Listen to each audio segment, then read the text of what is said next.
En 1963, à 20 ans, Robert De Niro obtient son premier rôle dans The Wedding Party de Brian De Palma. C'est sa première rémunération au cinéma. Il touche moins de $50 pour la totalité du tournage.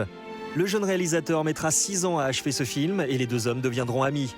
Il a été recalé au casting du film Le Parrain, dans lequel il rêvait d'interpréter Sonny Corleone. Tenace, il s'est juré de convaincre Coppola de le laisser incarner Vito Corleone jeune dans Le Parrain 2. De Niro a donc regardé Le Parrain en boucle pour être capable d'imiter le jeu de Marlon Brando. La Paramount ne voulait ni Marlon Brando ni Robert De Niro dans Le Parrain. Ils sont aussi les seuls acteurs à avoir remporté un Oscar pour un seul personnage, celui de Vito Corleone. C'était le premier Oscar pour De Niro. Il récidivera en 1981 grâce à son rôle dans Raging Bull.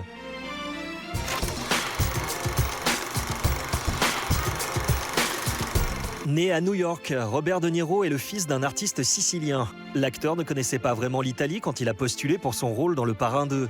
Comme la plupart de ses dialogues étaient en sicilien, il s'est exilé 3 mois sur l'île pour apprendre le dialecte.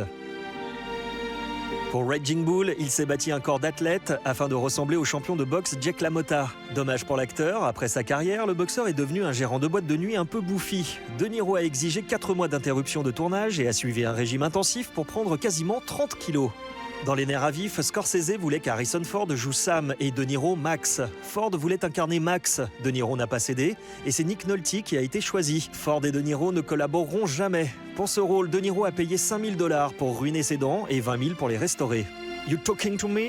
Cette réplique culte de Taxi Driver en 1976 a été improvisée par De Niro. Pour préparer son rôle, l'acteur a conduit un taxi plus de 10 heures par jour pendant 2 semaines. En réalité, la phrase « My wife » vient de Raging Bull, nom de Taxi Driver.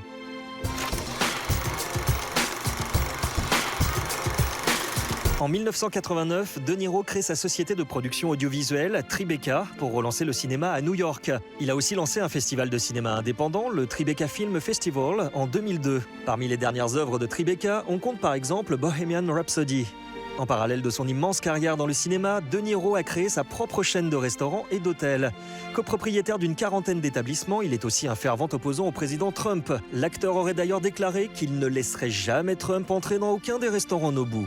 En 1998, en France, De Niro a passé 9 heures en garde à vue, soupçonné d'avoir payé des prostituées. Il a été innocenté, mais a déclaré « Je ne retournerai jamais en France, je déconseillerai à mes amis d'y aller ». Heureusement, il a changé d'avis. Il a fini par revenir pour le tournage du film de Besson, Malavita.